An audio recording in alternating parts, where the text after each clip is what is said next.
that we started in darkness and exploded in all sorts of different ways. And let's say that was I, the mind that fell asleep. Therefore, individually, each one of us in this room, I fell asleep. And we went in different directions. When we feel the calling, because the calling back to God, the calling back to the peace of God is in all of us. It's certainly in me, and I experienced it as a young boy. I went to church for the first time, got a sense that it was something bigger, and listened to the priest blabber on, and that wasn't it. And I still felt an incredible sense of divine. No matter where I went, I felt this calling to remember. And so at some stage, we return. We return back to source. We start our journey back to source. And sacred geometries is a path. And religion is a path. Many various types of religions become paths back to oneness. A Course in Miracles is one path. Yoga is a path. Meditation is a path. These are paths that return us back to oneness. And the saddest thing about all of it is that we judge other paths. Yeah. And so I feel a natural way that works for me, and I share it. But I'm very careful not to say this is the only way. Please follow your own path. And even Jesus would say, the truth is within you. Go within or you go without. Follow your own eternal path. In the beginning stages of our return, we will borrow from and follow certain teachers because it makes sense. And so what I started to realize in my many years of research is that there's many paths.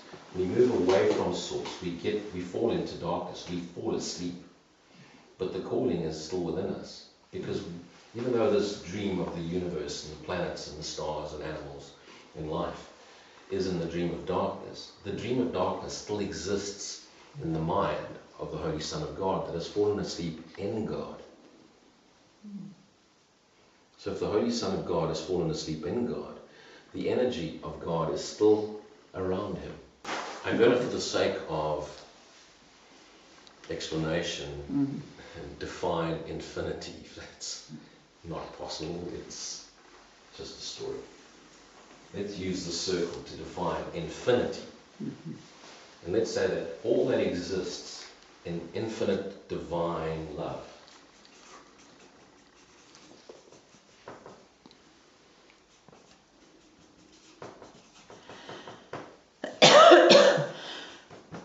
Divine love, or for want of a better word, God.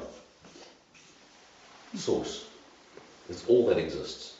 And if you take a microscope and look at this piece of paper under a microscope, you see millions of little dots of paper that are interconnected. Let's call each one of them a thought form. Let's use a word.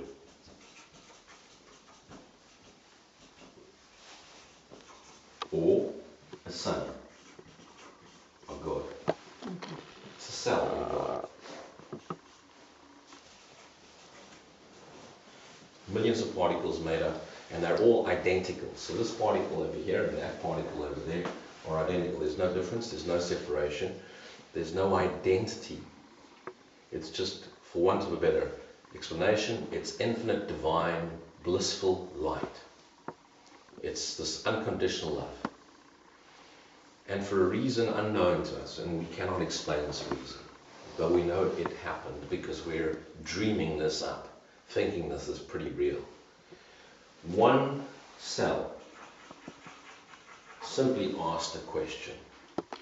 What would it be like? Pretty innocent question. What would it be like if it wasn't always infinite, divine, blissful love? This is amazing, but what would it be? What would there be if there wasn't this? And we're now speaking of infinite divine love, which is totally open to free will. You have the choice. to ask anything. And that cell dreamt up a dream of darkness. So, for the sake of, again, explanation, I'll ask you to play with me on this one. Imagine that that circle is that little cell. That cell, that one cell, or that sun. And that's what the Course uses. The Course uses the term sun for a thought-forming God. And imagine that that cell is in pitch darkness. Because it now gets to experience what would it be if it wasn't always blissful love, unconditional love. So what is the opposite of love? Love has no opposite. There can be no opposite to what is all-encompassing. And so it experiences total darkness. It experiences nothing. There is nothing that rivals love. There is nothing which is the opposite to love. So it experiences darkness, nothing. But it's still a cell existing in God. It just temporarily has forgotten where it is. And the Course talks about there was a time where there crept a tiny mad idea into the stream of love. A tiny mad idea where the Son of God forgot not to laugh. Just for one fraction of a second, he dreamt of darkness. And can you imagine dreaming of darkness and all of this, but you've lived in blissful light your whole life. So for 1 second, darkness and, oops, this can't be fun. This isn't right. So what do you do when you're now in darkness and all you've done is lived in light? Help. Panic. Help. You panic and you're going to ask for help. You're going to call back help. Of course you can't remember anything because you've asked to remember nothing. You don't know anything because you asked to be shown what nothing's like. So the only thing that happens is you call back, and your Father, your Creator, God, calls you back and says, hey, wake up. You're dreaming of nothing. That's what happens when you ask to experience the opposite of everything. So come back to me. And at that moment, the darkness, the self, the I, that's fallen asleep, sees a tiny little spark of light, focuses on the spark, and the Old Testament speaks of it, and then there was light. I believe that the Old Testament, the book of Genesis, is an explanation of the story of the making of the dream, and not of the creation of the universe, as we call it God. I believe the universe is the making of the dream. I believe the entire universe is the dream. And at that moment, the sun sees the spark, and you have white light, and you have an explosion of light, and you've got light traveling all sorts of directions. These little particles of light interspersed by complete darkness. And we call those little pieces of light planets and solar systems and stars or planets and moons and so forth. Just little pieces of light. Of course, science is now explaining this as various forms of gas that create light and so forth. We've got an explanation for everything.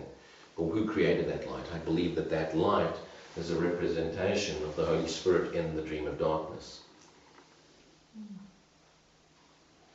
And in my regression work with 3,500 clients, I asked, when did this take place? And the answer came back with 3,500 people from all sorts of varying walks of life, believers and non-believers, Christians, Jews, Muslims, and complete non-believers. They all said in my regression work, 16.4 billion years ago. That happened. And over eons we went through a variety of experiments, desperately trying to remember. So the I that fell asleep sent aspects of itself in all directions to go and figure out the answers.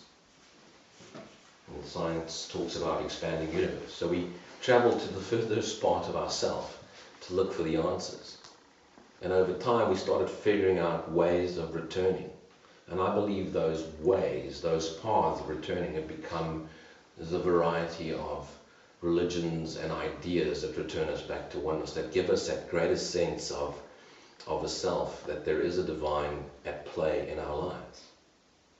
And some guy on a mountain with a big beard called Moses figured out that if he gave people rules, we would behave in a certain way and therefore be kinder to each other and therefore find God. And another fellow with a big belly that sat under a tree and started laughing and realized that was a way to bring people back. And some skinny dude on a mountain realized that by not eating meat and meditating all day long, that would be the way. And some guy in Africa realized that if he ran and faced the sun and worshipped the moon, he would feel more at sense and at peace with the universe, and that way he'd find God. And they all taught their variety of ways of finding the stillness within. And these stories got told over eons, and those stories became main path religions. And some were just more aggressive about imposing their way on others, and got on horseback and went off to other countries to convert people, to crusade a new way. And some just stayed in their kraal and tended their cattle and didn't save for tomorrow, because tomorrow would just be another day. I think we all try to figure out a way back. I believe that as we get closer to Source, so let's break this down into levels of consciousness. And I don't believe there's a rigid level. I think there's just a gentle returning. I believe that when we get closer to remembrance, anything works. And the stillness is probably the best path back. Because God speaks to all of us. The Holy Spirit speaks through all of us.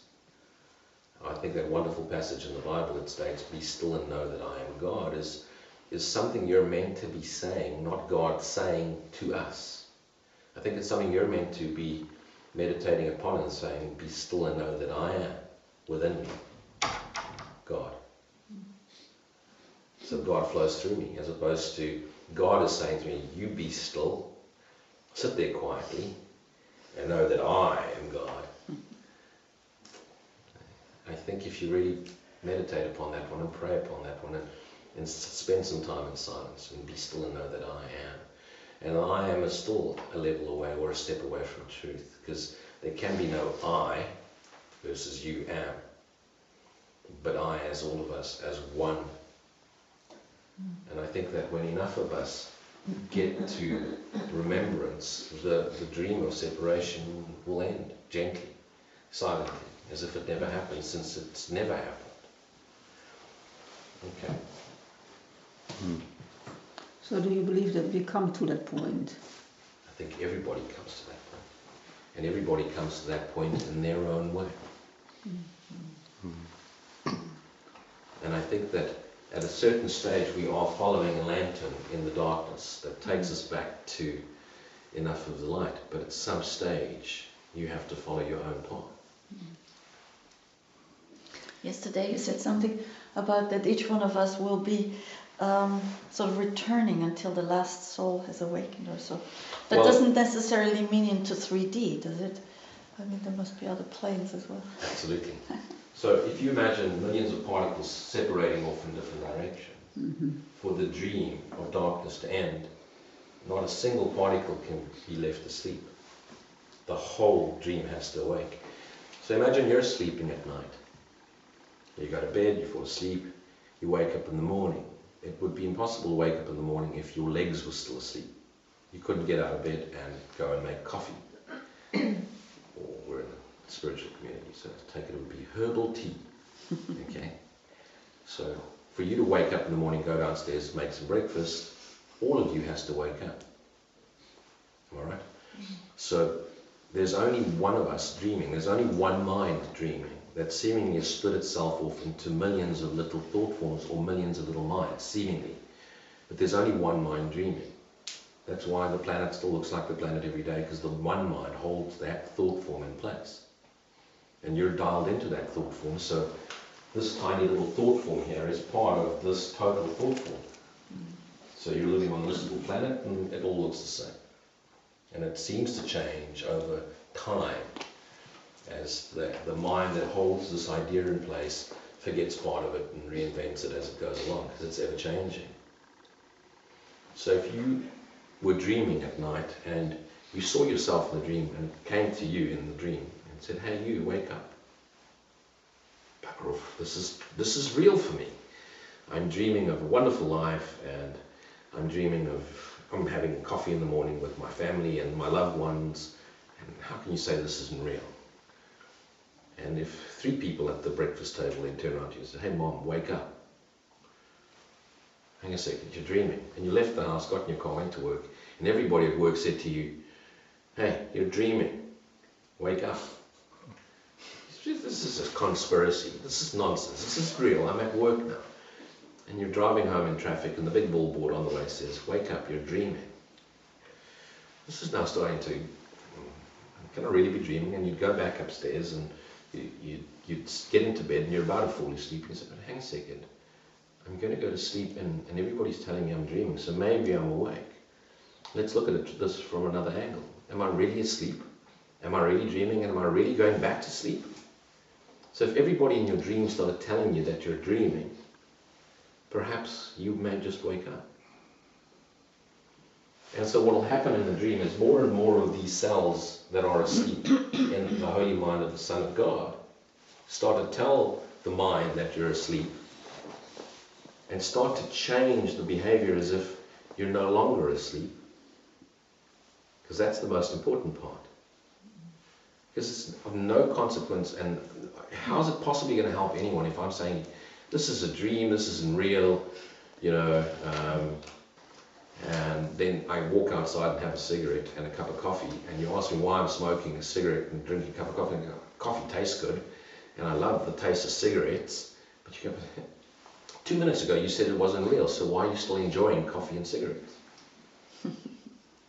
So at some stage I need to start living the example that this isn't real. So if I say this isn't real and I'm dreaming, and I allow you to upset me, then I've taken you very seriously and the dream very seriously. If I cannot forgive someone for something that they've done or seemingly done to me because I know that this is a dream, then I don't act as if I know this is a dream. And this is, I think, the responsibility of those with the knowledge, to start living the reality of what we know. And there are far too many pulpit preachers in various forms, in various religions, and Course in Miracles wants to, just another form, that speak of this wonderful dream. You're just dreaming, this isn't real. You can heal yourself. Disease isn't real, cancer isn't real, sickness isn't real. No one needs to die for you to live. But it's all regurgitating context of a book. They're just regurgitating a book, and they get very forceful. This is the only way, and Jesus said, or Buddha said, and the Course says, but they don't live it. And therefore, how are you going to convince sleeping minds that this is a dream if you keep living as if this is real? If you keep judging and separating and segmenting and looking for differences as opposed to looking for the Christ within everybody. I think this is the fundamental error that we experience in this world, is we go, this is the only way, this isn't real, but this is the only way. Okay, well, which one is it? Either this isn't real and therefore any way would do, or no way at all as well, or this is real and this is the only way out of it. Hang on a second, which one is it? I think we need to start taking responsibility for what we say, and more importantly, if we're going to make those bold statements, to live it.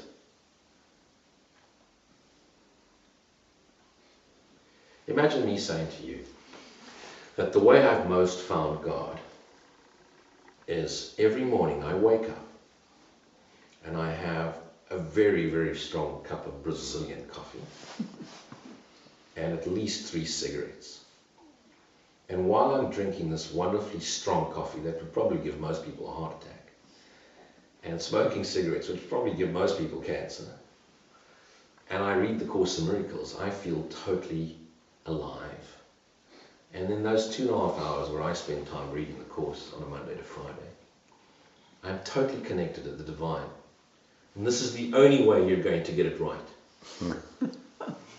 How many of you could handle cigarettes and coffee first thing in the morning? And now I'm imposing that and saying this is the only way. So if you follow me, I am the only way, I am the light in the way, and that means from now onwards you'll be drinking coffee and cigarettes every morning. And then I wonder why there'll be 3 fanatics that would join me. You know, one person at least thinks I'm sexy. And those 3 would probably become a lot more fanatical than me and probably end up killing a whole lot of people along the way if they didn't do the coffee and cigarettes in the morning. And if I had enough money to market this, I could probably get a few 100,000 people following me. You know, marketing, you could sell fire to the devil and ice to Eskimos, right? So with enough conviction, I could convince a whole lot of people that coffee and cigarettes is the way to wake up. And the sad thing is that there would be people that follow. And that's not my message. So please don't just show that part of the video. Can you imagine? Is that what you do, Don? Is that what you do every morning? Yeah. You know, I've just finished a book called Coffee and Cigarettes with My Archangel. I think it's going to be a funny way to help others wake up. So, Luis, can I ask a question about the metaphysics? But I mean, in the course, or lots of people teach the course, you know, that blackness, and we had a moment where we thought there was something else other than oneness. It's somehow in the course, in my understanding anyway, is that all the form and all the planets appeared at that moment, but you're saying it was just blackness. yeah. And the appearance of light within that darkness and planets and everything else came as a request for help, and therefore that would change the whole way you would look at symbols within this world or physicality. You wouldn't say it's the ego trying to hide in darkness. You would say it's the Holy Spirit giving us signs to wake up, and we follow those signs on the way back. It's almost like your explosion of light in the middle is the explosion of a universe that helps us get back to oneness, rather than the ego exploding in the middle and going, this is a universe to keep you trapped in, so you'd never get back to light. James, it's both. And let me try and explain this. The ego creates the universe, thinking it's very clever. What it didn't realize is that as soon as we called for help, the Holy Spirit took the ego's creation and immediately started putting us back through the symbols of creation. So the ego created this universe to hide from God and to usurp the power of God, or to prove to itself that it could usurp the power of God. But no sooner did it do that, because it says the dream ended in an instant. As soon as the ego did that, love followed it into the dream and immediately used everything it created to bring you back. The very thing we've created to usurp the power of God and prove to ourselves that the ego is real and God is not, the Holy Spirit thinks I'll use that. Thanks for playing. And the dream ended there, so why are we still here? Because although many of us are awakened, closer to Source, there are many of us still asleep in total darkness. And until every single one of us wakes up, it doesn't help that 12 of us are awake. It doesn't help that 144,000 are awake. It doesn't help that 10 million are awake. There's 7.2 billion human beings on this planet. How many of them are truly awake? 10%? 20%? In my regression work, I asked how many of us need to be awake for this change to happen, and the word came out from my regression clients: you have to reach a tipping point. So I asked the question, what would be the tipping point? And the wonderful number came out again, 33 and a third. Enough light in the dream for those who refuse to awake to see the light. And simply what will happen at the moment of atonement, at 1 minute, when we become one again and awaken in the dream, no matter how far you're kicking and screaming in the abyss of darkness, refusing to see the light, convinced that Satan is real. Okay. When enough of us get it, the dream ceases to exist. And all of us get absorbed back into the God source.